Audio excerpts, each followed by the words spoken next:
جمعے والے دن سورہ کہف مکمل پڑھنا سنت ہے یا پہلی 10 آیات؟ دیکھیں حدیث میں دونوں کی فضیلت ہے، پہلی 10 آیات کی بھی اور سورہ کہف کی بھی، تو یہ ایک پیکج ہوتا ہے، آپ سمجھ لیں کہ اصل تو یہ ہے کہ پوری سورہ کہف پڑھے، پوری نہیں پڑھ سکتے تو چلے ایک اللہ نے ایک اور پیکج ہمیں دیا ہے کہ پہلی 10 آیتیں پڑھ لیں۔ اس کی مثال ایسے ہے جیسے حدیث میں جو تسبیح کا حکم ہے 33 دفعہ سبحان اللہ، 33 دفعہ الحمدللہ، 34 دفعہ اللہ اکبر، یہ ہر نماز کے بعد ہے، لیکن حدیث میں 10 دفعہ بھی ہے کہ 10 دفعہ سبحان اللہ، 10 دفعہ الحمدللہ، 10 دفعہ اللہ اکبر، تو یہ ان لوگوں کے لیے پیکج ہے کہ بھائی جو 33 دفعہ نہیں پڑھ پا رہے تو چلو 10 دفعہ پڑھ لو۔ تو اس طرح اصل فضیلت تو یہی ہے کہ 33 دفعہ سبحان اللہ پڑھا جائے، 33 دفعہ الحمدللہ، 34 دفعہ اللہ اکبر، یہ نہیں ہو سکتی تو some thing is better than nothing, تو 10 دفعہ پڑھ لیا جائے۔ تو یہی سورہ کہف کا بھی ہے، اصل تو یہی ہے کہ پوری سورہ کہف پڑھی جائے، نہیں تو کم از کم پچھلی 10 آیات پڑھ لیں۔ جمعے کی نماز فرض ہے یا واجب؟ جمعے کی نماز فرض ہے یا واجب؟ میں نے کتاب میں اسے فرض پڑھا تھا، لیکن کئی لوگ اسے واجب بھی بتاتے ہیں، اس بارے میں تفصیل سے رہنمائی فرمائے صدام حسین راجستھان سے۔ دیکھیے جمعے کی نماز فرض ہے کیونکہ دلیل قطعی سے ثابت ہے، سورہ جمعہ میں قرآن مجید میں اللہ تعالیٰ کے ارشاد ہے اذا نودی للصلاۃ من یوم الجمعۃ فاسعوا الی ذکر اللہ، جب جمعے کے دن اللہ کی یاد کے لیے بلایا جائے تو اللہ کی یاد کی طرف دوڑو۔ تو یہ جو قرآن سے مضبوط دلیل ہے قطعی، تو جو قطعی دلیل سے جس چیز کا وجوب ثابت ہوتا ہے اس کو اصطلاح میں فرض کہا جاتا ہے، تو فرض ہے۔ رہا یہ مسئلہ کہ بعض فقہاء نے واجب لکھا ہے، تو وہ اس لیے کہ یہ فرض اور واجب تو اصطلاحات ہیں، واجب کہتے ہیں جو دلیل ظنی سے ثابت ہو، قطعی سے نہ ہو، یعنی یقینی بہت زیادہ یقینی دلیل نہ ہو، اور فرض کہتے ہیں جو ایسی پکی ڈھکی دلیل سے ثابت ہو جس کا انکار ممکن نہ ہو۔ تو لیکن یہ ایک دوسرے کے معنی میں بھی استعمال ہوتے ہیں، بعض دفعہ فرض کو واجب کہہ دیا جاتا ہے، بعض دفعہ واجب کو فرض کہہ دیا جاتا ہے، تو بعض فقہاء نے فرض کو واجب کہہ دیا، بعض نے واجب کو فرض کہہ دیا، لیکن اگر اصطلاحات میں جائیں گے تو پھر فرض کہا جائے گا جمعے کی نماز کو۔ گاؤں کی مسجد میں جمعہ ادا کرنا، میں جس گاؤں میں رہتا ہوں وہاں مسجد ہے لیکن امام نہیں ہے، اذان 5 وقت کی ہوتی ہے، امام نہ ہونے کی وجہ سے یا باجماعت نماز نہیں ہوتی، ہر کوئی اپنی مرضی سے نماز پڑھتا ہے، وہاں صرف جمعے میں ایک مولوی صاحب نماز پڑھانے آتے ہیں، تو کیا وہاں جمعہ کی نماز ہو جائے گی یا نہیں؟ اور جمعہ پڑھنے جانا ہوگا جہاں 5 وقت کی باجماعت نماز ہوتی ہو۔ امداد علی نواب شاہ سے۔ دیکھیں گاؤں میں جمعہ نبی صلی اللہ علیہ وسلم سے ثابت نہیں ہے، جب نبی صلی اللہ علیہ وسلم مدینہ میں جمعہ پڑھاتے تھے تو گاؤں کے لوگ باری باری آیا کرتے تھے، ہمیں کہیں بھی نہیں ملتا کسی صحیح روایت سے کہ نبی صلی اللہ علیہ وسلم کے دور میں گاؤں یا دیہات میں جمعہ یا عید کی نماز ہوئی ہو۔ حضرت علی کا مشہور قول ہے کہ لا جمعۃ ولا تشریق الا فی مصر جامع، کہ جمعہ اور تشریق جو ہے یہ صرف شہر میں ہی ہوگی۔ تو اس لیے جو چاروں ائمہ اس بارے میں متفق ہیں وہ یہ ہیں کہ جمعے کی نماز کے لیے ہر امام کے نزدیک کچھ نہ کچھ شرط ہے، کسی نے کہا کہ 40 افراد کی شرط، کسی نے کہا کہ بڑی بستی ہونی چاہیے۔ تو جو ہمارے نزدیک راجح قول ہے، جو قرآن و سنت سے ثابت شدہ قول ہے، یعنی نبی صلی اللہ علیہ وسلم کے دور میں کہیں بھی ہمیں یہ ملتا نہیں ہے کہ جمعے میں جو بالکل گاؤں میں جمعہ کی نماز پڑھائی گئی ہو۔ تو اگر جمعے کی نماز گاؤں دیہاتوں میں جائز ہوتی تو نبی صلی اللہ علیہ وسلم کے دور میں مدینہ کے گرد جو چھوٹی چھوٹی بستیاں تھیں وہاں جمعے کی نماز ہوتی کسی گاؤں میں۔ تو اس لیے شہر ہو یا قصبہ کبیرہ، بہت بڑا قصبہ ہو جو شہر جیسا ہوتا ہے۔ اچھا شہر کی ڈیفینیشن کیا ہے؟ عرف میں جس کو شہر سمجھا جائے، تو یعنی جس میں 2 رویا دکانیں ہوں، ہسپتال ہوں، تھانہ ہو، یہ تمام جو شہر کے لوازمات ہیں وہ جس جگہ پہ پائے جائیں گے اس کو شہر کہا جائے گا۔ جس جگہ یہ نہیں ہوں گے، وہ دور دراز علاقوں میں چند لوگوں کا ایک جتھا رہتا ہے، اس کو شہر نہیں کہتے۔ تو یہ عرف سے چینج بھی ہو سکتا ہے۔ تو اس لیے اگر آپ جس علاقے میں رہتے ہیں وہ واقعی گاؤں ہیں، قصبہ کبیرہ بھی نہیں ہے، بڑی بستی بھی نہیں ہے اور شہر بھی نہیں ہے، تو پھر جمعے کی نماز وہاں پر درست نہیں ہے۔ سورہ کہف کا رکوع نمبر 4 اور 15 پارے کا رکوع نمبر 16 اس آیت سے ان الذین آمنوا وعملوا الصالحات انا لا نضيع اجر من احسن عملا۔ آپ کو معلوم ہے اس سے پہلے جو واقعہ چل رہا تھا، اللہ تعالیٰ نے اپنے حبیب صلی اللہ علیہ وسلم سے فرمایا کہ آپ ان غرباء اور مساکین کو اپنی مجلس سے دھتکاریے مت، جس کا دل چاہے ایمان لائے، جس کا دل چاہے کفر اختیار کرے، آخرت میں اللہ خود ہی سزا دے دے گا۔ تو ان غریبوں کو دھتکار کے آپ مالداروں کو اپنے قریب کر دیں، یہ دین کی دعوت اور تبلیغ کا طریقہ ٹھیک نہیں ہے۔ اس پہ اللہ نے کیا فرمایا کہ جو کفر کرے گا تو وہ خود ہی جہنم میں جائے گا۔ قرآن کی عادت ہے جب بھی جہنم کا تذکرہ اللہ تعالیٰ کرتے ہیں، برے لوگوں کے لیے جہنم کی وعید سناتے ہیں، تو نیک لوگوں کے لیے جنت کی خوشخبریاں بھی بیان کرتے ہیں۔ اسی طرز پہ قرآن آگے بیان کرتا ہے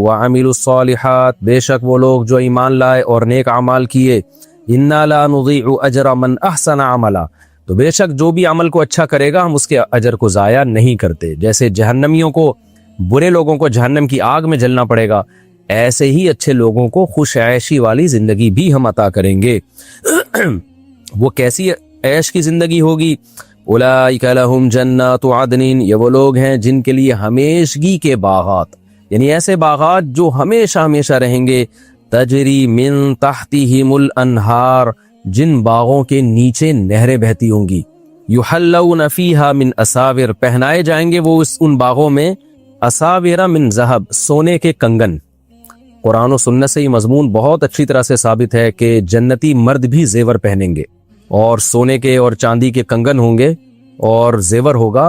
اس پہ بعض لوگ اشکال کرتے ہیں کہ مرد پہ زیور اچھا نہیں لگتا, تو دنیا کے حکام کچھ اور ہیں, آخرت کے حکام کچھ اور ہیں. آج بھی دنیا میں کچھ لوگ زیور پہنتے ہیں, مرد ہو کے پہنتے ہیں, تو اللہ نے دنیا میں حرام قرار دیا اس عمل کو دو وجہ سے, یا تو اس لیے کہ عورتوں سے مشابہت ہے اس میں, یا اس لیے کہ یہ تعیش ہے, تو زینت مرد عورت کے لیے, مرد کے لیے نہیں ہے. لیکن جنت کے اصول اور وہاں کے ضابطے الگ ہیں, اس لیے اللہ تعالیٰ نے وہاں کے لیے زیور بھی رکھے. ہو سکتا ہے وہاں کا ماحول ایسا ہو اور وہاں اتنی خوبصورتی ہو کہ وہ زیور کی وجہ سے اس میں اور زیادہ اس میں اضافہ ہو رہا ہو. تو اللہ تعالیٰ نے مردوں کے لیے بھی جنت میں زیور کا تذکرہ کیا, فرمایا وَيَلْبَسُونَ ثِيَابًا خُضْرًا مِّن سُنْدُسٍ, اور باریک سبز ریشم پہنیں گے. سبز ریشم عرب میں مشہور تھا. قرآن جنت میں مثالیں وہ دیتا ہے جس سے عرب لوگ مانوس ہوں, کیونکہ اولین مصداق تو صحابہ کرام تھے نا, ان کی سمجھ میں آئے. تو دو قسم کے ریشم ہوتے تھے, موٹا اور باریک ریشم, اور سبز ریشم ہوتا تھا. بائی نیچر اس کا رنگ سبز ہوا کرتا تھا, یعنی نیچرلی وہ سبز ہوتے تھے, تو بہت عمدہ کپڑا سمجھا جاتا تھا. تو اللہ تعالیٰ نے قرآن میں بیان کیا کہ وہاں باریک ریشم بھی پہنیں گے اور موٹا ریشم بھی پہنیں گے. متکئین فیہا علی الارائک, اور شاہی تختوں پہ آپس میں تکیہ لگائے ہوئے بیٹھے ہوں گے. جیسے کہ عالی شان محفل ہوتی ہے, دوستوں کی مجلسیں ہوتی ہیں, آج بھی آپ جائیں بعض ہوٹلوں نے کھانا کھلانے کے لیے میز کرسی کے بجائے تخت کا انتظام کیا ہوتا ہے. اس میں انسان زیادہ کمفرٹیبل ہوتا ہے, زیادہ خوشی اور سکون محسوس کرتا ہے. نیچرلی جو ایک طریقہ دنیا میں ہمیشہ سے رائج رہا ہے کھانے پینے کا, بیٹھنے کا, وہ ایسے ہی ہے کہ آپ پاؤں پھیلا کے بیٹھ سکیں. کرسیوں پہ بیٹھنا یہ بعد میں اس کا رواج ہے, اس میں انسان زیادہ کمفرٹیبل نہیں ہوتا. نعم الثواب, اللہ کہتے ہیں کیا بہترین بدلہ ہے. دیکھیں قرآن کا بھی انداز دیکھیں, بلاغت کی کتاب ہے نا, اللہ خود ہی اپنی باتوں پہ کوئی تعجب کر رہے ہیں کہ کیا بہترین بدلہ میں نے دے دیا. وحسنت مرتفقا, اور کیا ہی خوب ٹھکانہ دے دیا میں نے ان کو.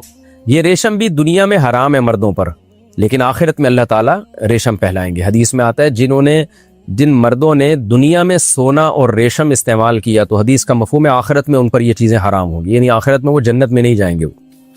تو یہ ہمارا رکوع کمپلیٹ ہوا. اس رکوع میں چند اہم پوائنٹ ہیں, وہ میں بیان کر کے اگلے رکوع کی طرف چلتا ہوں. ایک تو اس رکوع میں ہمیں انشاءاللہ کے لفظ کی اہمیت کا پتہ چلا, وَلَا تَقُولَنَّ لِشَيْءٍ إِنِّي فَاعِلٌ ذَلِكَ غَدًا, اور حقیقت میں انشاءاللہ کے لفظ کی اہمیت کا نہیں بلکہ تکبر کی برائی کا پتہ چلا ہے کہ کبر کتنی بڑی نحوست ہے, کہ اللہ چاہتے ہیں کہ میری طرف چیزوں کی نسبت کیا کرو, تو بڑے بڑے دعوے کرنا اس کی برائی معلوم ہوتی ہے. تو آج بعض اسکالرز کیسے بڑے بڑے دعوے کر رہے ہوتے ہیں, ہر چیز میں میں نے یہ کیا. ہمیں یاد ہے جب ہم پڑھتے ہیں نا اور مدرسوں میں, اور پھر جب تحقیقی میدان میں آتے ہیں, تو ہمارے ہاں اس کو بڑا معیوب سمجھا جاتا ہے کہ میری تحقیق ہے, یعنی اس تکبر کے ساتھ دعویٰ کرنا. اس میں طریقہ یہ ہوتا ہے کہ یہ ہم نے کچھ تحقیق جمع کی ہے, تو اس میں ایک ٹوٹی پھوٹی سی تحقیق ہے یہ, تو بڑے حضرات کو دکھایا جاتا ہے کہ اس میں کوئی بھی سقم ہو, کوئی بھی اس میں خرابی ہو, تو ہمیں اس پر مطلع کیا جائے.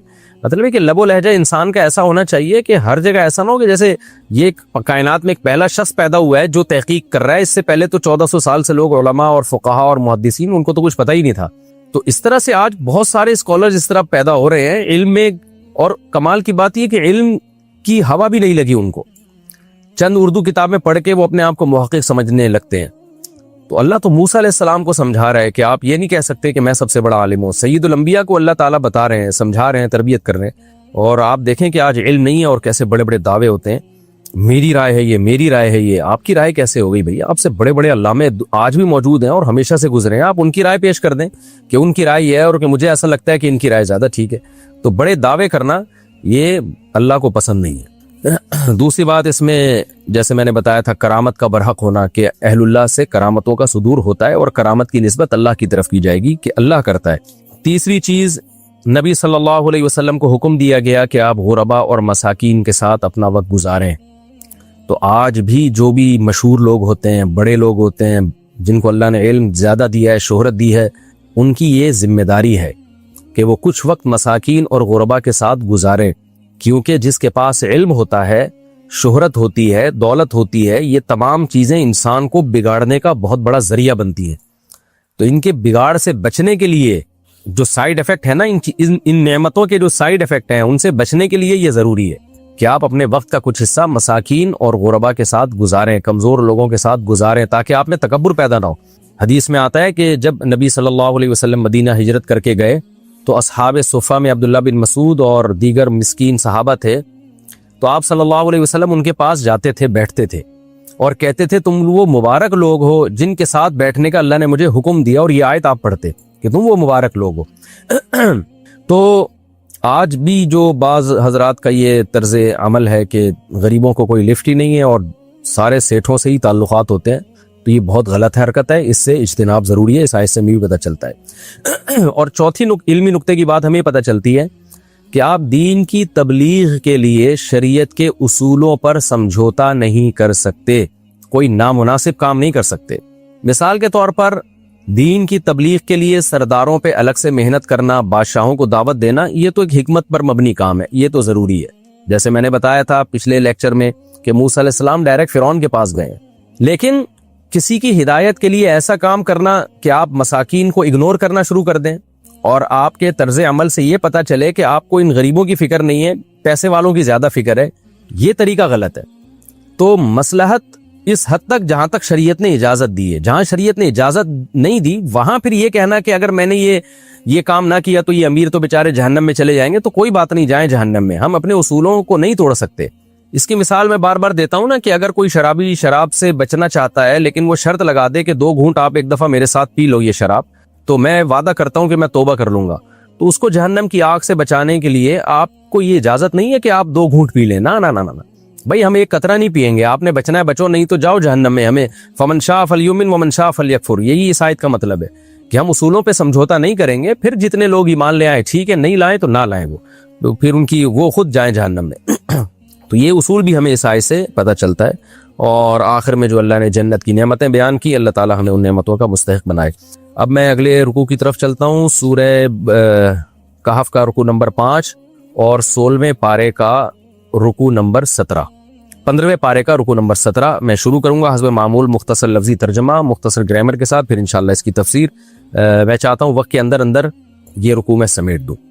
وَضْرِبْ لَهُم مَثَلَ الرَّجُلَيْنِ، آپ بیان کیجیے ان کے لیے ایک مثال، رجلین، 2 آدمیوں کی، جعلنا لأحدہما جنتین، بنایا ہم نے ان دونوں میں سے ایک کے لیے 2 باغ، من اعناب، انگوروں کے، وحففناہما، حفا کا معنی ہوتا ہے ڈھانپ لینا، حفا یحفو تو ڈھانپ لینا، حففناہما، ہم نے ان دونوں باغوں کو ڈھانپ لیا تھا، بنخل، کھجور کے درختوں سے، وجعلنا بینہما، اور بنایا تھا ان باغوں کے درمیان، زرعا، کھیتی بھی، کلتا الجنتین، دونوں باغ، آتت، دیتے تھے، اکولہا، اکل ثمر کو کہتے ہیں، پھل کو کہتے ہیں، اپنا پھل دیتے تھے، ولم تظلم، اور نہ کمی کرتے تھے، ظلم یظلم، ظلمن کا معنی کمی کرنا بھی ہوتا ہے، اور کمی نہیں کرتے تھے، منہ، اس پھل میں، شیئن، ذرا بھی، یعنی پورا پھل دیتے تھے، وفجرنا، اور جاری کر دی تھی ہم نے، خلالہما، ان دونوں باغوں کے بیچ میں، نہر بھی جاری کر دی تھی، یعنی پانی کا بھی انتظام تھا، نہرا، وکان لہ ثمر، اور تھا اس شخص کے لیے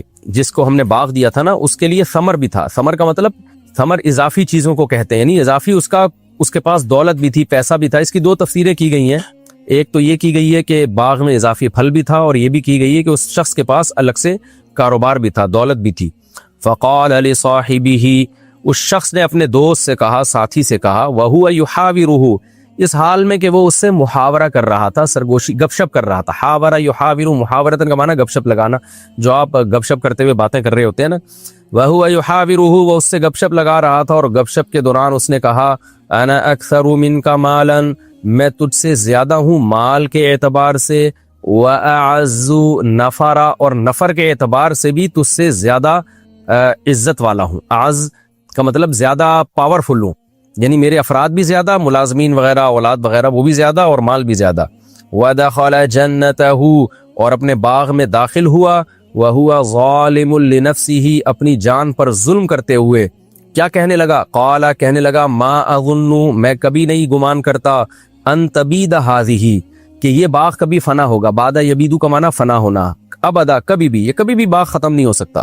وما اظن الساعة قائمة، اور میں گمان نہیں کرتا کہ قیامت بھی قائمتاً کبھی آئے گی. وَلَئِن رُدِدتُّ إِلَىٰ رَبِّي، اور اگر بالفرض رددت، مجھے رد کر دیا گیا، لوٹا بھی دیا گیا اپنے رب کی طرف، لَأَجِدَنَّ خَيْرًا مِّنْهَا، میں پاؤں گا، منہا اس باغ سے بھی اچھا باغ، منقلبہ لوٹنے کے اعتبار سے، یعنی میں جس جگہ لوٹ کے جاؤں گا آخرت میں تو اس لوٹنے کے اعتبار سے اس سے بھی زیادہ اچھی جگہ مجھے وہاں ملے گی. قال له صاحبه، تو اس کے دوست نے اس سے کہا، وهو يحاوره، اور وہ بھی گپ شپ کر رہا تھا. گپ شپ کے دوران، بات چیت دوران کہا اس نے، اکفرت بالذی، کیا تو انکار کرتا ہے اس ذات کا، الذی، وہ ذات، خلقک من تراب، جس نے تجھے مٹی سے بنایا، ثم من نطفۃ، پھر پانی سے، نطفے سے بنایا، ثم سواک، پھر تجھے برابر کر دیا، رجلا، مرد بنا کے، انسان بنا کے. لیکن هو اللہ ربی، لیکن وہ اللہ میرا رب ہے. ولا اشرک بربی احدا، میں اپنے رب کے ساتھ کسی کو شریک نہیں کرتا. ولولا، ایسا کیوں نہ ہوا، اذ دخلت جنتک، کہ جب تو اپنے باغ میں داخل ہوا تھا، قلتا، تو تو یہ کہہ دیتا، ما شاء اللہ، جو اللہ چاہتا ہے وہی ہوتا ہے، یعنی ما شاء اللہ کانا، کانا یہاں معذوف ہے، جو اللہ چاہتا ہے کانا وہ ہوتا ہے. لا قوت الا باللہ، کوئی طاقت نہیں ہے مگر اللہ کے ساتھ، یعنی کوئی خیر کو حاصل کرنے کی طاقت نہیں ہو سکتی مگر اللہ کی مدد کے ساتھ. ان تارانی، اصل میں تھا ترانی، تارا کا معنی دیکھنا، رؤیت سے ہے نا، نی کا معنی مجھے یا حذف کر دیا. ان تارانی، اگر تو دیکھتا تھا مجھے، یعنی سمجھتا تھا مجھے، کیا سمجھتا تھا، انا اقل منکا مالن، کہ میں تجھ سے کم ہوں مال کے اعتبار سے، وولدا، اور ولد یعنی اولاد کے اعتبار سے. اگر تو یہ سمجھتا تھا کہ میں تجھ سے مال اور اولاد میں کم ہوں تو تجھے چاہیے تھا کہ تو یوں کہتا، لا قوت الا باللہ، کوئی طاقت نہیں ہے مگر اللہ کی مدد کے ساتھ. اللہ کی مدد ہوگی تو طاقت ہوگی، ورنہ نہیں ہوگی. تجھے یہ کہنا چاہیے تھا. فعسى ربی، امید ہے کہ میرا رب، ان یؤتینی، یؤتینی اصل میں تھا یؤتینی، کہ دے دے مجھے، خیرا من جنتی کا، تیرے باغ سے بہتر باغ، ویرسل علیہا، اور بھیج دے اس تیرے باغ پر، حسبانا من السماء، آسمان سے کوئی آفت. حسبان حساب سے نکلا ہے، تو آفت بھی اللہ کے اندازوں سے آتی ہے نا، تو تباہی بربادی آتی ہے، تو ایک اندازے سے جو آسمان سے مصیبتیں برستی ہیں، تو اس لیے اس کو حسبان سے تعبیر کیا گیا، مراد ہے آسمانی آفت. تو بھیج دے آسمان سے کوئی آفت، فتصبح، لہذا ہو جائے تیرا باغ، سعیدن، میدان، زلقہ، چٹیل. زلقہ کہتے ہیں کٹی ہوئی کھیتی، تو وہ بھی چٹیل ہوتی ہے نا، تو یہاں کٹی ہوئی کھیتی مراد نہیں ہے، یہاں مراد ہے کٹی ہوئی کھیتی جیسے چٹیل میدان بن جاتی ہے، تو ایسے چٹیل میدان، تو اس لیے اس کا ترجمہ ہوگا میدان چٹیل. فتصبح، تیرا باغ ہو جائے، سعیدن، زلقہ، ایک میدان، چٹیل میدان.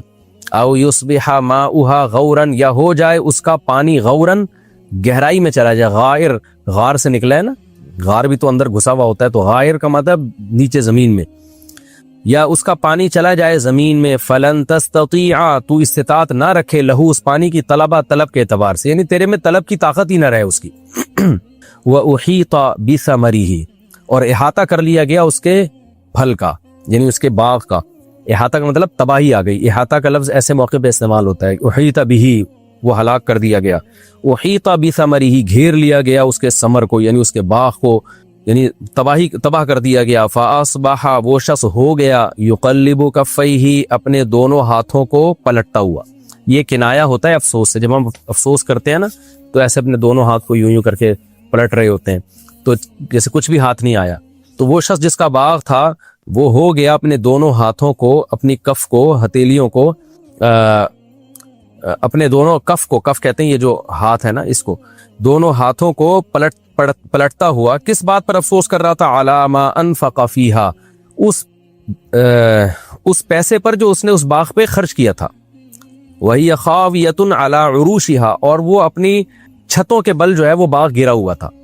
اس کو کہتے ہیں عربی میں ٹھٹیاں، وہ جو نہیں ہوتی اوپر باغ کے اوپر جو بیلیں چڑھائی ہوئی ہوتی ہیں چھاؤں کے لیے، تو اس کو عرش سے تعبیر کیا گیا ہے، تو عروش اس کی جمع ہے، تو اپنی یعنی اوندھے منہ پڑا ہوا تھا وہ باغ، خاویۃ علی عروشہا ویقول یا لیتنی، اور وہ باغ کا مالک کہنے لگا ہائے کاش، لم اشرک بربی احدا، کاش میں اپنے رب کے ساتھ کسی کو شریک نہ کرتا، ولم تکن لہ فئۃ، اور کوئی نہیں ہوا اس کے لیے کوئی ایسی جماعت، فئہ جماعت کو کہتے ہیں، ینصرونہ من دون اللہ، جو اس کی مدد کرتا اللہ کے علاوہ، یعنی اللہ سے اس کی مدد کرتا، وما کان منتصرا، اور نہ خود وہ انتصار کر سکا، انتصار مدد کرنا، اور نہ وہ خود اپنا مددگار بن سکا۔ یہ جی مختصر لفظی ترجمہ ہو گیا مختصر گرامر کے ساتھ۔ اب ہم انشاءاللہ اس رکوع یعنی رکوع نمبر 5 اور 17، 15ویں پارے کا رکوع نمبر 17 اور سورہ کہف کا رکوع نمبر 5، انشاءاللہ میں اس کی تفسیر پیش کروں گا۔ آپ کو معلوم ہے پچھلے رکوع میں اللہ نے اصحاب کہف کا واقعہ سنایا کہ جنہوں نے اللہ کی خاطر قربانی دی اور اللہ پہ اعتماد اور توکل کیا، تو ناکامیوں کے نقشوں میں بھی اللہ نے ان کو کامیاب کیا۔ کامیابی کی کوئی صورت بنتی نہیں تھی، ہر طرف ناکامی ہی ناکامی تھی، مگر اللہ پہ اعتماد، ان کے زبان سے الفاظ بھی کیسے نکلتے تھے کہ ہمارا رب ہماری رہنمائی کرے گا، اور رب سے دعا مانگتے ربنا ہیئ لنا من امرنا رشدا، اے اللہ تو ہمارے لیے کوئی ہدایت کی صورت پیدا کر دے۔ تو زبان سے بھی اچھے جملے نکال رہے تھے کہ بھئی اللہ مدد کرے گا، اور عملی طور پر بھی قربانی دے رہے تھے۔ تو کیسے ناکامیوں کے اسباب میں اللہ نے ان کو کامیاب کر کے دکھایا ایک معجزاتی طور پر۔ اب اللہ واقعہ بیان کر رہے ہیں ان متکبر لوگوں کا کہ کامیابی کے تمام اسباب کے ہوتے ہوئے بھی تکبر کی وجہ سے اللہ نے ان کو برباد کیا ہے، اور اس کا بنیادی مقصد مشرکین مکہ کو سمجھانا بھی ہے کہ جو بڑا ناز کرتے تھے اپنے بڑے ہونے پر، سردار ہونے پر، اور نبی کو حکم دیتے تھے کہ غریبوں کو اپنی محفل سے نکالیے، تو اللہ بتا رہے ہیں کہ تم سے پہلے بھی بہت لوگوں کو ہم نے اسباب اور وسائل اور دولت دی ہے، اور انہوں نے تکبر کیا، تو کیسا ان کا انجام ہوا۔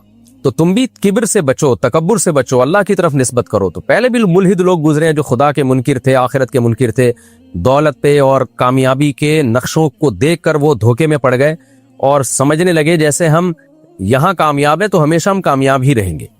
تو اس کے لیے اللہ نے نبی صلی اللہ علیہ وسلم کو حکم دیا کہ آپ ایک مثال بیان کیجئے، وَاضْرِبْ لَهُم مَثَلَ الرَّجُلَيْنِ، آپ ان کے لیے ایک مثال بیان کیجئے دو آدمیوں کی۔ دو دوست تھے یا دو گپ شپ لگانے والے تھے، تو ان میں سے ایک کو اللہ نے بہت مال اور اسباب دیے، دوسرا غریب تھا۔ تو جو دولت مند تھا وہ غریب پر اپنی فوقیت کس طرح سے بیان کرتا تھا، اس پہ کیسے اپنے بھرم میں لینے کی کوشش کرتا تھا اس کو، اور کیسے روب ڈالتا تھا اس کے اوپر۔ اللہ فرماتے ہیں جعلنا لأحدہما جنتین، ہم نے دونوں میں سے ایک کے لیے دو باغ بنائے۔ اب دیکھو اللہ تعالیٰ نے کیسا نظام رکھا ہے، دو باغ تھے تو اللہ ایک مساوات کا نظام چلاتا، ایک کو ایک باغ دے دیتا، دوسرے کو دوسرا باغ دے دیتا۔ لیکن اللہ تعالیٰ کی حکمت ہے کہ کسی کو بہت دولت دے دیتے ہیں، کسی کو بالکل غریب بنا دیتے ہیں۔ اب ایک ہی کو دو باغ دے دیے، دوسرے کے پاس کچھ بھی نہیں ہے۔ جعلنا لأحدہما جنتین من اعناب، انگوروں کے باغ تھے، وحففناہما بنخل، اور باغ بھی ایسے خوبصورت کہ ہم نے کھجوروں کے درختوں سے ان کو ڈھانکا ہوا تھا، اور وجعلنا بینہما زرعا، اور ان دونوں باغوں کے بیچ میں بھی کھیتی تھی اس کی، جو اس کی پیداوار میں اور تجارت میں اضافے کا ذریعہ بنتی تھی۔ کلتا الجنتین آتت اکلہا، دونوں باغ اپنا اکل یعنی اپنا پھل دیا کرتے تھے، ولم تظلم منہ شیئا، اور اس میں ذرہ برابر بھی کمی نہیں کیا کرتے تھے، بھرپور طریقے سے اپنی پیداوار دیا کرتے تھے، جیسے باغ برکت والے باغ ہوتے ہیں۔ وفجرنا خلالہما نہرا، اور ان باغوں کے بیچ میں ہم نے پانی کا انتظام بھی کیا تھا، نہر تھی، تاکہ باغ کے مالک کو سیراب کرنے میں کوئی دشواری نہ ہو۔ وکان لہ ثمر، اور اس شخص کے لیے اس کے علاوہ بھی ثمر تھا، یعنی ان باغوں کے علاوہ بھی اس کی سورس آف انکم تھی، پیسہ تھا اس کے پاس۔ فقال لصاحبہ، اب ظاہر ہے جب باغ بھی پھل دے رہا ہے اور الگ سے تجارتیں بھی چل رہی ہیں اور دوست غریب ملے ہوئے ہیں، تو ظاہر ہے پھر دوستوں پر انسان اپنی دھاک جماتا ہے، روب جماتا ہے، ان پر اپنی فضیلت اور فوقیت شو کرتا ہے۔ تو یہاں بھی ایسا ہی ہوا، یہ تکبر میں آ گیا۔ فقال لصاحبہ، اپنے ساتھ چلنے والے یا بیٹھنے والے کے ساتھ کس سے کہنے لگا، وہو یحاورہ، اور وہ اس سے گپ شپ کر رہا تھا، بات چیت کر رہا تھا، باتیں ادھر ادھر کی ہو رہی تھی، تو بیچ میں شو مارنا شروع کر دی۔ انا اکثر منک مالا، میرے پاس پیسے بھی زیادہ ہیں۔ جیسے ہوتا ہے نا، شو بازی میں آتے ہیں لوگ ادھر ادھر کی باتیں کرتے ہوئے، کیا کہتے ہیں بھائی ہمارا بڑا بینک بیلنس ہے، وَأَعَزُّ نَفَرًا، اور نفر افرادی قوت بھی میری تجھ سے زیادہ ہے، میرے ملازمین دیکھو، میری اولاد دیکھو۔ پہلے زمانے میں لوگ اولاد کی کثرت پہ ہمیشہ فخر کرتے تھے، بچے زیادہ ہوتے تھے اور شو مارتے تھے، تو چونکہ اولاد کی کثرت کو وہ نعمت سمجھتے تھے۔ آج چونکہ فطرت سے باغی ہو رہی ہے انسانیت، فطرت سے بغاوت ہے کہ خاندانی نظام میاں بیوی کے سیٹ اپ کو چھوڑ کر گرل فرینڈ جو گدے گھوڑوں کا کام ہے وہ کام شروع کر دیا، اور اس سے زیادہ فطرت کے باغی بنے ہیں تو ہومو سیکشولیٹی کو فروغ دینے کی کوشش کر رہے ہیں، جو مرد مرد سے اور عورت عورت سے۔ اور تو یہ جو نسل روکنا ہے نا کہ بچے کم ہوں، تو یہ بھی فطرت سے بغاوت ہے کہ جو چیز آپ کے لیے نعمت تھی، بڑھاپے کا سہارا تھی، اسی کو عذاب سمجھنا شروع کر دیا۔ یَهَبُ لِمَن یَشَاءُ اناسا، قرآن کہتے ہیں جس کو چاہتا ہوں بیٹیاں گفٹ دیتا ہوں، گفٹ کا لفظ استعمال کرتا ہے، جس کو چاہتا ہوں بیٹے گفٹ دیتا ہوں، تو جو گفٹ تھا اس کو پینلٹی سمجھنا شروع کر دیا۔ یہ سب انسان کے نا بے عقل ہونے کی دلیل ہے کہ سائنسی ترقی تو بہت کر رہا ہے مگر فطرت سے باغی بنتا چلا جا رہا ہے۔ تو وہ فخر کر رہا ہے کہ میرے پاس افراد بھی زیادہ ہیں، اولاد بھی، بظاہر اس سے اولاد ہی مراد ہے، کیونکہ آگے جو اس کے دوست نے جواب دیا نا تو اس کی اولاد کم تھی، تبھی اس نے کہا کہ میری اولاد کم ہے تو اس پہ تو فخر نہ کر کہ تیری اولاد زیادہ ہے۔ وَدَخَلَ جَنَّتَهُ، اور وہ اپنے باغ میں داخل ہوا، وَهُوَ غَالِبٌ لِنَفْسِهِ، قرآن کہہ رہا ہے اپنی جان پہ ظلم کر رہا تھا وہ، یعنی اسے پتہ نہیں تھا کہ میں جو الفاظ آگے بولوں گا یہ میں اپنا ہی نقصان کر رہا ہوں۔ وہ کیسے اس نے جان پہ ظلم کیا؟ قَالَ مَا أَظُنُّ أَن تَبِيدَ هَٰذِهِ أَبَدًا، اپنے دوست سے کہنے لگا میں نہیں سمجھتا کہ یہ کبھی ہلاک ہوگا، یعنی اسباب پہ نظر کر رہا ہے، جیسے کہ ملحد لوگ کرتے ہیں، ایتھیس لوگ کرتے ہیں، مذہب کے منکر اور جو نام نہاد لبرل ہے وہ کرتے ہیں، وہ اسباب کو دیکھتے ہیں۔ دیکھیں اصحاب کہف کے بعد یہ واقعہ کتنی زبردست ربط ہے نا آپس میں۔ اصحاب کہف دیکھ رہے ہیں کہ کوئی سبب نہیں ہے، لیکن کیا کہہ رہے ہیں کہ امید ہے کہ ہمارا رب ہمیں ہماری رہنمائی کرے گا، ہمیں اچھا ٹھکانہ دے گا، وہ امید کی باتیں کر رہے ہیں جبکہ اسباب بالکل بھی نہیں ہے۔ تو اور یہ کیا کر رہے ہیں کہ اسباب پہ اعتماد کر کے بیٹھ گئے ہیں۔ یہ کہہ رہا ہے کہ میرا اتنا اچھا باغ ہے اور نہر بھی ہے اور پانی کا بھی انتظام ہے، تو کیوں تباہ ہوگا بھائی باغ؟ یہ مطلب یہ ہے کہ اللہ کیا ہوتا ہے، مقصد اللہ کی نفی تھی کہ کوئی خدا نہیں ہے، ہمیں کسی سے ڈرنے کی ضرورت نہیں ہے، سب کچھ ہے، بارشیں برس رہی ہیں، نہریں چل رہی ہیں اور بہترین میرا بزنس ہے، تو اس کو کوئی نقصان نہیں پہنچا سکتا۔ کیونکہ اس زمانے میں بھی علماء جو نیک لوگ تھے ڈراتے تھے نا مالداروں کو کہ بھئی اللہ کی اطاعت کرو، شرک مت کرو، تو اس نے بھی وہی کام کیا کہ علماء کا مذاق اڑانا شروع کیا، یا پیغمبروں کی تعلیمات کا جو اس زمانے میں تعلیمات تھیں ان کا مذاق اڑانا شروع کیا۔ یہ واقعہ کب ہوا، کہاں ہوا، یقینی طور پر ہمیں اس کا کسی تاریخی کتاب سے یقینی ثبوت نہیں ملتا، البتہ کچھ آثار ملتے ہیں، حضرت مفتی تقی عثمانی صاحب نے بھی اپنے سفر نامے میں ذکر کیا، لیکن انہوں نے بھی اس کا تذکرہ کیا کہ یقینی نہیں ہے یہ۔ تو جب یقینی نہیں ہے تو ہم کیوں اس میں رائے پیش کریں؟ بس ہمیں یہ پتہ ہے کہ رسول اللہ صلی اللہ علیہ وسلم کی دنیا میں آنے سے پہلے پچھلی امتوں میں یہ واقعہ ہوا ہے، اس سے زیادہ ہم اس کے بارے میں نہیں جانتے۔ تو قال ما اظن ان تبید هذه ابدا، اس نے کہا کہ میں نہیں سمجھتا یہ کبھی ختم ہوگا، لہذا میں کوئی ڈرنے کی، گھبرانے کی، اللہ کے شکر ادا کرنے کی، گناہوں کو چھوڑنے کی، یہ مذہبی اسکالرز کی باتیں، ان بکھیڑوں میں پڑھنے کی ضرورت نہیں ہے۔ وما اظن الساعة قائمة، رہا یہ مسئلہ کہ جو اہل اللہ ہیں، علماء ہیں، وہ تو کہتے ہیں قیامت قائم ہوگی، دنیا میں عذاب نہیں بھی آیا تو قیامت کے دن تو آئے گا، تو قیامت جب آئے گی تو اس وقت کے لیے تیاری کر لو، اللہ سے تعلق بحال کر لو۔ تو کہنے لگا کہ کوئی قیامت نہیں آئے گی، میں نہیں سمجھتا کہ کوئی آخرت قائم ہوگی۔ وَلَا إِن رُدِدتُّ إِلَىٰ رَبِّي، اور اگر بالفرض میں اپنے رب کی طرف چلا بھی گیا، اللہ نے مردوں کو دوبارہ زندہ کیا، حساب و کتاب کے لیے کھڑا کر بھی لیا، تو یہ مولوی لوگ جہنم میں جائیں گے، مجھے وہاں بھی جنت ملے گی۔ جیسے کہ آج کہہ رہے ہوتے ہیں نا جو علماء سے بغض رکھنے والے لوگ ہیں کہ آخرت بھی انگریزوں کے لیے، کیونکہ وہ ایک نمبر ہوتے ہیں، وہ دیندار ہوتے ہیں، انہوں نے دنیا میں اتنی ترقی کی تو آخرت بھی انہی کے لیے اگر ہوئی، مسلمان آخرت میں بھی جہنم میں جائیں گے، ان کی حرکتیں دیکھو۔ اس طرح بھی بعض لبرل لوگوں کی سوچ ہے کہ بالفرض اگر آخرت قائم ہوئی تو ہم وہاں بھی پٹیں گے، تو ایسا نہیں ہے بھائی، آپ اللہ پہ ایمان لانے والوں کو اور نہ لانے والوں کو ایک جیسا کیسے سمجھ سکتے ہیں؟ تو اس کا بھی یہی خیال تھا، یہ اس زمانے کا ملحد تھا، ایتھیس تھا، تو کہنے لگا اگر بالفرض میں اپنے رب کے پاس گیا بھی، لَأَجِدَنَّ خَيْرًا مِّنْهَا، تو اس سے بہتر باغ میں وہاں پاؤں گا، منقلبہ، لوٹنے کے اعتبار سے۔ مطلب یہ کہ میری قابلیت اور اتنا کچھ میں نے اسٹرگل کی، ایمانداری کے ساتھ محنت کر کے میں یہاں تک پہنچا ہوں، تو اس کا مطلب میں ایک اچھا انسان ہوں۔ تو اگر بالفرض قیامت قائم ہو بھی گئی تو جیسے مجھے یہاں بہت کچھ ملا ہے میری محنت کی وجہ سے، تو وہاں بھی لازمی ملے گا مجھے، تو اس لیے اس کے لیے مجھے نماز روزے کی اور توحید کی اور ان سب بکھیڑے میں پڑھنے کی ضرورت نہیں ہے۔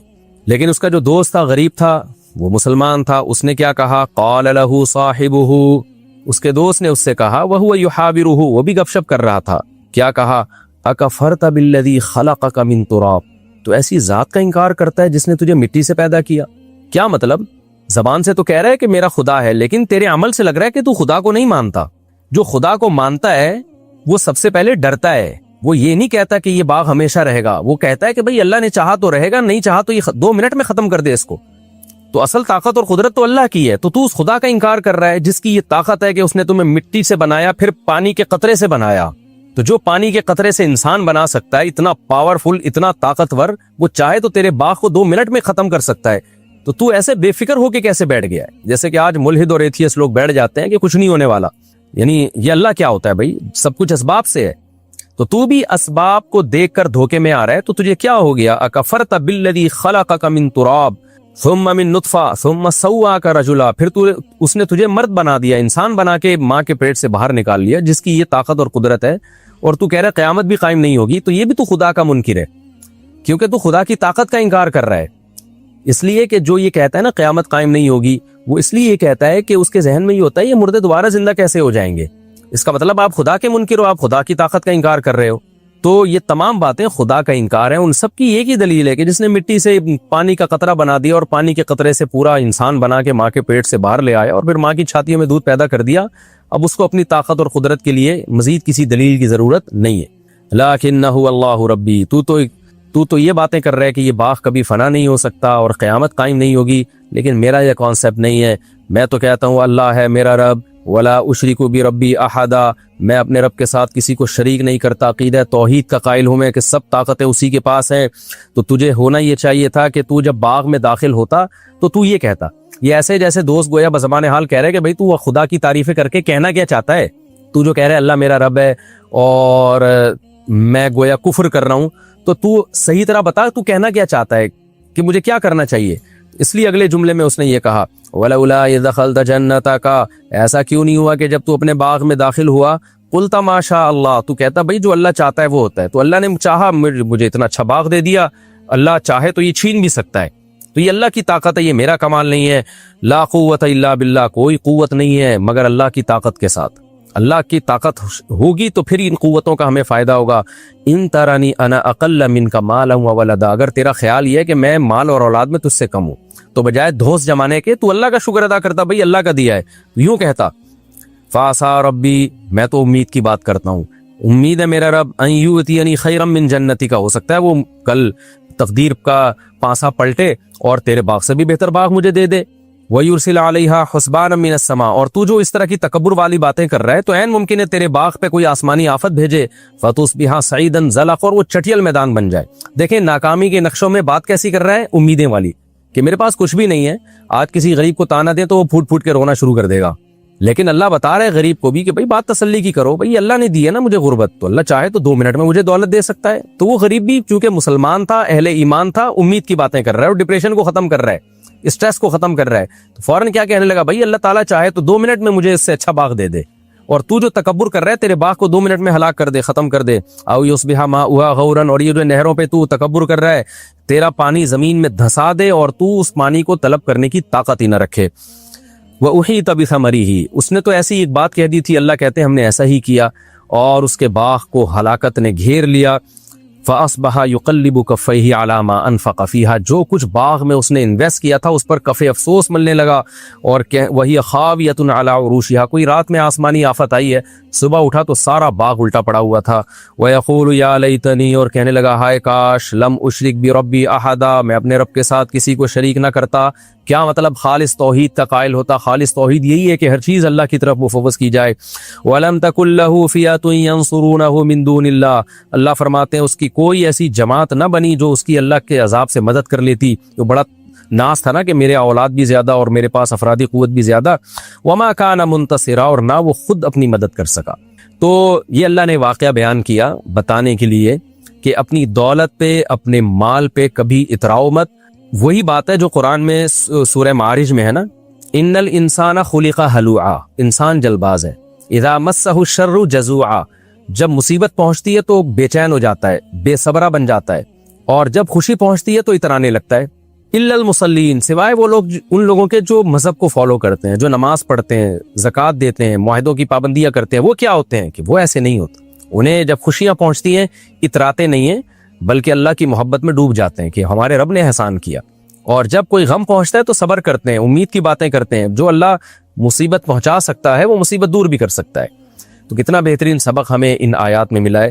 اور اس میں ملحد اور ایتھیس لوگ جو اپنی ترقی پر غیر مسلموں کی سائنسی ترقیوں پہ ناز کرتے ہیں, ان کے لیے بھی عبرت کا سامان ہے کہ آج یہ ترقی ہے, کل یہ تباہ و برباد بھی ہو سکتی ہے. ہم تو ایک بات جانتے ہیں, جس خدا نے پانی سے انسان کو بنایا یہ آٹومیٹیکلی نہیں ہو سکتا, یہ خدا کا کام ہے. اور ایسے سافٹ ویئر ماں کے پیٹ میں انسٹال کر دیے اور اس پانی کے قطرے میں انسٹال کر دیے کہ تھوڑے دنوں میں وہ ناک کان آنکھ دل دماغ جگر بن کے ماں کے پیٹ سے باہر آئے اور پھر چھاتیوں میں فوراً دودھ پیدا ہو جائے. جو خدا یہ کر سکتا ہے تو سب سے اہم ہماری نظر میں اہم یہ بات ہے کہ اس خدا سے تعلق اچھا کیا جائے, اس خدا کو راضی کیا جائے. پھر اگر دنیا میں ناکامی بھی ہے تو یہ ناکامی وقتی ناکامی ہے, یہ حقیقی ناکامی نہیں ہے. اور اس خدا کو ناراض کر کے اگر آپ نے دنیا حاصل کی ہے تو اس زیب و زینت سے قطعاً متاثر ہونے کی بالکل بھی ضرورت نہیں ہے. قرآن بار بار کہتا ہے اللہ کا انکار کرنے والوں کا زمین میں چلنا پھرنا اور لائف کو انجوائے کرنا, اس سے ہرگز دھوکے میں مت آؤ. تو یہ ہمیں اس سے بہت اہم سبق ملتا ہے. اور دونوں واقعات جو اللہ نے ایک ساتھ بیان کر دیے نا, اصحاب کہف کا بھی اور یہ اصحاب باغ کا بھی, تو اس سے ڈپریشن بھی ختم ہوتی ہے انسان کی. کیا آپ ناکامی نظر آ رہی ہے ہر طرف, تو بھائی اللہ تو ہے نا, اللہ سب کچھ کر سکتا ہے. تو جو اللہ تعالیٰ نے ہمیں ڈپریشن اور اسٹریس دور کرنے کے طریقے بیان کیے نا, وہ آج کسی ماہر نفسیات کے پاس نہیں. ہنالک الولایۃ للہ الحق, میرا خیال لفظی ترجمے میں نے شاید یہ والی آیت چھوڑ دی تھی, تو خیر اب کمپلیٹ کر لیتا ہوں. ہنالک کا مطلب ہوتا ہے یہاں, یعنی اس موقع پہ. ولایا مدد کو کہتے ہیں. للہ الحق, اس اللہ کے لیے جو برحق ہے. یعنی ایسے موقع پہ جب اس طرح کی کوئی قدرتی آفت آئے تو مدد اس اللہ ہی کے لیے ہے جو برحق ہے, وہی مدد کر سکتا ہے اگر کرنا چاہے تو. ہوا خیر ثوابا, وہ اللہ بہتر ہے بدلے کے اعتبار سے بھی. وہ خیر عقبا, اور بہتر ہے انجام کے اعتبار سے بھی. یعنی اس اللہ کا بدلہ اور جو رزلٹ ہے اللہ سے دوستی کا وہ بہرحال بہتر ہے. جو اللہ انجام بھی اچھا کرے گا اور ثواب بھی, بدلہ بھی دنیا کے لحاظ سے بہت اچھا دیتا ہے. تو کیا مطلب کہ یہ جو باغ ہلاک ہو گیا اس شخص کا, تو ایسے موقع پہ مدد بھی اللہ کر سکتا ہے, اور اللہ کو راضی کرو گے تو انجام بھی اچھا ہوگا اور ثواب بھی اچھا ملے گا. تو چونکہ اس شخص نے اللہ کو راضی نہیں کیا تو اب انجام بھی اچھا نہیں ہے اور حال بھی اچھا نہیں ہے. اللہ نے کیسے باغ کو تباہ و برباد کر دیا. یہ ہمارا رکوع الحمدللہ کمپلیٹ ہو گیا. اس رکوع میں جو ہمیں اسباق ملتے ہیں, ایک تو یہی سبق ملتا ہے کہ تکبر نہیں کرنا چاہیے. دوسری بات یہ جو ایتھیس لوگ دھوکے میں آتے ہیں نا اس زمین کو دیکھ کر, حالات کو دیکھ کر کہ قبروں سے مردہ کیسے زندہ ہوں گے, حقیقت میں ایک بہت بڑی بھول ان سے ہو رہی ہوتی ہے. اکفرت بالذی خلقک من تراب. جب بھی کوئی ایتھیس ایسی باتیں کیا کرے نا ملحد لوگ کہ یہ سب مذہبی باتیں غلط ہیں, کوئی فرشتے نہیں ہیں, کوئی پیغمبر نہیں ہے, کوئی دوبارہ موت کے بعد زندگی نہیں ہے, تو فوراً یہ کہا کریں اکفرت بالذی خلقک من تراب, کہ جس خدا نے آپ کو مٹی سے بنایا, پھر پانی کے قطرے سے بنا دیا, پھر انسان بنا کے ماں کے پیٹ سے باہر نکال لیا, یہ کتنی بڑی قدرت ہے. یہ عمل تو چونکہ ہم صبح شام دیکھ رہے ہیں نا, اس لیے ہمارے لیے یہ ہم اس کے یوز ٹو ہو چکے ہیں اور یہ ہمیں اچھمبے کی چیز نہیں لگتی. ورنہ اسی کو ساری زندگی انسان غور کرتا رہنا تو عقل میں نہ آئے یہ بات. یہ خدا کا کام ہے یہ. تو ایسے اس کے بعد بھی یہ کہنا کہ مردے دوبارہ زندہ نہیں کر سکتا وہ خدا اور حساب و کتاب نہیں لے سکتا, یہ خدا کا انکار ہے. یہ آیت بہت موٹیویٹ کرتی ہے انسان کو. اکفرت بالذی خلقک من تراب ثم من نطفہ. باقی اس رکوع سے یہ جو ہمیں پتہ چلتا ہے کہ اس شخص نے جب اس کا باغ تباہ و برباد ہو گیا تو کف افسوس ملنے لگا اور کہنے لگا کہ کاش میں اپنے رب کے ساتھ کسی کو شریک نہ کرتا. تو کیا اس سے ہم یہ سمجھیں کہ اس نے اسلام قبول کر لیا, عقیدہ توحید کو مان لیا, یا ہم یہ سمجھیں کہ نہیں وہ کفر پر ہی مرا؟ تو ہمیں قرآن و سنت اس بارے میں کچھ نہیں ملتا. البتہ کسی کے صرف یہ الفاظ کہ اس کو یہ افسوس ہوا کہ میں نے ایسے الفاظ کیوں کہے, یہ توبہ کی علامت نہیں ہوتی. اس لیے کہ بعض دفعہ برے عمل پہ انسان کو ندامت تو ہوتی ہے مگر وہ توبہ نہیں کرتا. تو جبکہ گناہ کی معافی کے لیے باقاعدہ توبہ کرنا ضروری ہے. یعنی انسان توبہ کرے کہ میں اب آئندہ سے عقیدہ توحید کا قائل ہوں گا اور آئندہ سے میں یہ سمجھوں گا کہ جو مجھے مال اور اسباب ملے وہ اللہ نے دیے ہیں, اور پھر اپنے عمل کو درست کر لے وہ. تو جب تک یہ چیز نہیں ہوتی اس وقت تک توبہ قبول نہیں ہوتی انسان کی. کیونکہ بعض دفعہ کافر, قرآن تو کہہ رہا ہے نا وجاہدوا بہا واستیقنتھا انفسہم, فرعون کو پتا تھا موسیٰ علیہ السلام اللہ کے سچے نبی ہیں لیکن اسلام میں داخل نہیں ہوا پراپر طریقے سے. تو کسی غیر مسلم کا اپنے آپ کو غلط سمجھنا یہ کافی نہیں ہے. مثال کے طور پر کوئی ہندو یہ سمجھتا ہے کہ بت پرستی غلط ہے تو اس سے وہ مسلمان نہیں ہو جائے گا, مشرک ہی کہلائے گا, جب تک کہ عملی طور پر اس بت پرستی کو چھوڑ نہیں دیتا, اعلان برات نہیں کر دیتا وہ. تو یہاں بھی ایسا ہی ہے کہ اب ہمیں نہیں پتا اس نے توبہ کی یا نہیں کی, کر لی تو اللہ معاف کر دے گا اس کو آخرت میں, اور چاہیں گے تو اللہ دوبارہ دنیا میں بھی باغ دے سکتے ہیں, چاہیں تو نہیں دیں, وہ پھر اللہ کی مرضی ہے.